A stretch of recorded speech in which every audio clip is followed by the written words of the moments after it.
Alright, I know it's not politically correct, but I'm just gonna say it. Wave behaviors are weird. I don't like it. Don't get me started on that whole reflection business, but now, interference. In my day, when you ran into something, you bounced off it, you crashed. Waves today, though, they're just passing through each other. No bounce, no collision, just right through. Even weirder, this superposition business, where they add together while they overlap. I don't like it. So, the first case, we've got two waves, and we'll consider these to be just wave pulses, and the pulses are in the same direction on the medium. So here they're both pulses above the resting position for the medium. When those things meet in the middle, so not only do they pass right through each other, they don't bounce off each other, but they go right through one another. But also, while they overlap, while they're occupying the same space, we see a change in the wave shape here. These two waves end up adding together. And so if we have the same amplitude for each of these, then while these overlap, we'd see something that looks like this, where we have double the amplitude. Nice straight lines there, perfect. Double the amplitude while they're overlapping, just for that one instant while they overlap. And then they go back to their original shapes here. So we have this one and this one, and now they're moving this direction. So it's, this one moves all the way through here, this one moves all the way through here. So any point on these waves that are overlapping is going to add together. So we have this edge and this edge going to overlap first. So we would start out with one really high point right in the middle, and then gradually that high point we get wider and wider as we have more and more of the waves overlapping. When they overlapped completely, we'd see a shape like this, and then after they passed through one another, we'd get down to this one where they have their original shapes, they've passed through each other, and they're moving away from each other now. Now, in that case, since we end up building a bigger wave or constructing a bigger wave from having these two waves, we call that constructive interference. So two types of interference.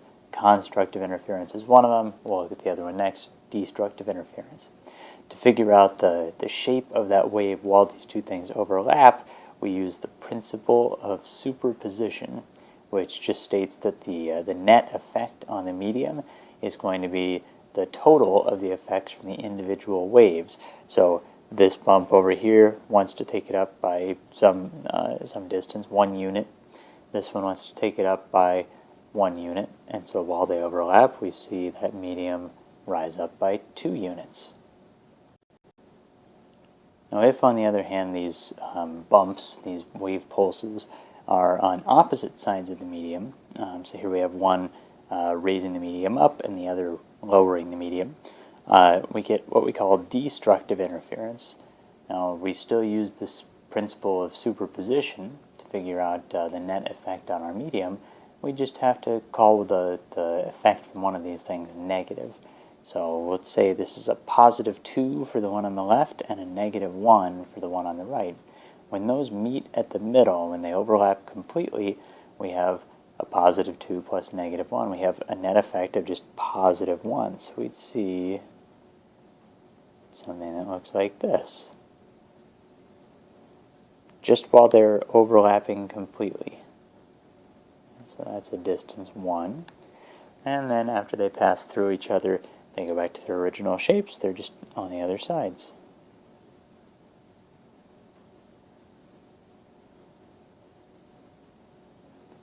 And still moving the same direction here. And again, it's only the parts of the waves that are overlapping one another. So I think it's useful to look at some of the intermediate steps here as well. What about when these two things only overlap each other by half? So part of our waves are not overlapping and parts are. that's going to be a little bit different than when they're overlapping completely. When we get into these situations, you might find it useful to kind of sketch out each wave separately, draw both of them at this location, and then try to figure out what the net effect is going to be. So I'll do that here. So I'm going to have my my +2 is this, and my -1 is like this. And so we have this this area of overlap right here. So the string or the water or whatever this is, it can't be pulled up and pulled downward. It has to be at just a single location. So the net effect is that while it's overlapping for that one section, we pull it up by 2, but then pull it down by 1, so we end up only pulling it up by 1. I'll do this in kind of a different color.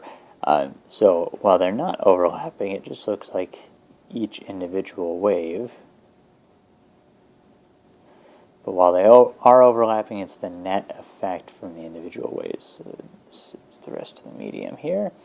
So that's +2 and -1, and so here's 0 up to +1, something like that. So the blue line then represents when these things overlap, but only have half of the wave overlapping. There's a special case of destructive interference where we have two waves that have the same amplitude, but the pulses are opposite one another, or they're counteracting one another. And so the net effect here I don't think is overly surprising, but this does have some interesting implications later on. If we have one wave trying to pull this string, we'll say up by 2, and the other trying to pull it down by 2, the net effect while they overlap completely would be that there is, well, 0 effect. So we get no wave at all for just a moment there.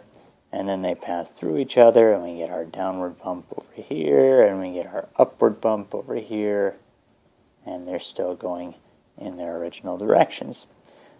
This one's an interesting one to do, to look at some moment in time where they're not overlapping completely as well. So we'll do that also. And same deal on this. Let's draw these so that we can see both waves to begin with. And, so I have my up by 2 wave. Oops, that's not good. Great, let's try that again. Okay, and then my down by 2 wave. Okay, and so then the net effect, we have no wave over here, we have no wave over here. For this little section, we have just the one wave, so nothing special going on there. Here we have just the one wave, nothing special going on there. And then while these two overlap, we have the same force upward as we have downward, so the string would be at that equilibrium position at 0. So we have this one little section right here that's going to be at 0. So we get kind of a funny little shape while they overlap partially there. This gets a little trickier when we don't have rectangular shaped waves.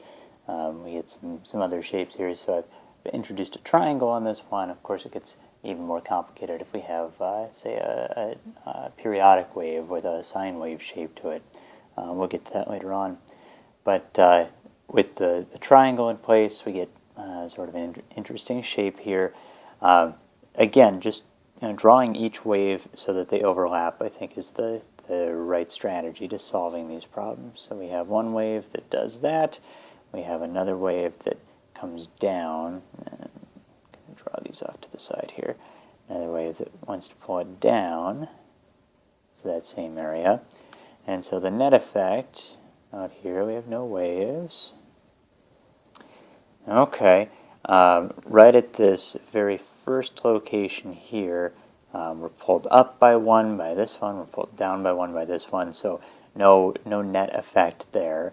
And then here, we're pulled up by a little less than 1, we're pulled down by 1, so that means we're going to get pulled down just a little bit, all the way over to here. We're not pulled up at all by the triangle. We're pulled down by 1 by the rectangle.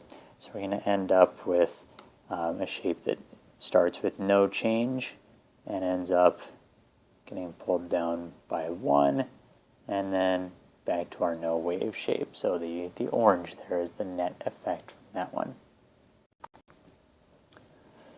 There's another one where we have 2 pulses that aren't the same width. So we'll have some parts that are overlapping and some parts where it's just one wave contributing to the position of the string or whatever our medium is. So I'll sketch out both waves in the same location here. So we have one that pulls it up a little bit, and that one's pretty wide, and then another one that pulls it down. And let's put that one right in the middle. That really could be anywhere here, but let's put that one right in the middle of this one. Something like that. Okay, so our net effect then, over here, no waves. Over here, no waves. Starting on the left side, we have no wave from the downward bump there, so we're just going to follow along with this top one. We got a positive 1 and a 0, basically, or a positive some number and a 0. And then the same thing over on this side. Okay, and then while these two are actually overlapping, while we're utilizing this low point from this wave, we get pulled upward a bit by this one, we get pulled downward a bit more by this one. So we'll end up just not quite getting down to the bottom of the purple track here. And then this distance would be the same as this distance, the height of the shorter wave, and the difference in positions of these two would have to be the same, because we're just taking this value plus whatever this other value was to get us up to this position. All right, and then as you're doing this, of course, you want to erase the ones that you're not actually using. And apparently my program doesn't let me do that, so you have to pretend that the purple has been erased. Sorry about that. Alright, one more just for fun here. We'll throw in a little more complicated shape. There's really no limit to the shapes that can do this. What's going to be limiting is the AP folks' expectation of your ability to draw these. So at a certain point, it takes too long to do all this by hand. But there's no limit as far as the waves are concerned. It also doesn't just have to be 2 waves. We can have any number of waves doing this. And they don't have to be traveling in opposite directions. They can be going in the same direction, and so they always overlap each other, or they overlap each other for an extended period of time, or always at a certain location. So it doesn't have to be 2 pulses moving toward each other. There's a variety of situations that we can see this for. This is just a limited case that you might actually have to draw a picture for, or pick out a picture for. Alright, so we'll draw both of these 2 things independently. So there's our no wave space. We have a bump upward. Let's fix that. We have a bump upward a little bit higher, it looks like. There we go. So that's one of them. And then I'm going to switch colors here. I don't want to get these two mixed up. And the other one, it looks like, is about the same width and maybe not quite as tall. Pretty close. And it does something like this. And I don't know. The width, I think, is probably off there. Let's fix that. Looks like those are supposed to be about the same width. And, you know, I drew it, so I know they're supposed to be about the same width. I'm being silly. Okay, so we'll go through here. We have our no wave space over here, so our medium is just at equilibrium. And then as we get into this one, this is a constant value, so maybe we call that +1 upward, or some 1 unit upward. For the blue one, that's going to pull the string upward for a little bit, all the way up to here, and then it's going to pull it downward more and more until we get here, and then, you know, a little bit less and a little bit less until it's not pulling it down at all there. And so the net effect that we're going to see from this is, well, starting here, we have no change, nothing happening from the blue wave. And then we have another spot right here where the blue wave would have equilibrium, would be at equilibrium. So that's not going to pull that up or down at all. So we'll just be at the purple wave location. And then one more right here, and that's where we go back to equilibrium overall. And then in between the first two spots there, we have our blue wave pulling it up just a little bit, and then a little bit more, and then a little bit more than that, and then a little bit less, and a little bit less, and then pulling it down a little bit, and a little bit more, and a little bit more, and a little bit less, and a little bit less, and something like that.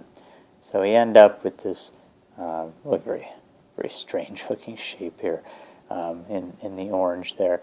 But we just take each wave and add up the values there. It's a pretty straightforward process. It just takes a little practice to get good with it. So try out a few of these. These ones are nice because you can just make up whatever wave shape you want and give it a shot, and don't have to really have a well-detailed problem for these. So I'd encourage you just to make up a few and practice with them. That's it for today. Have a good one.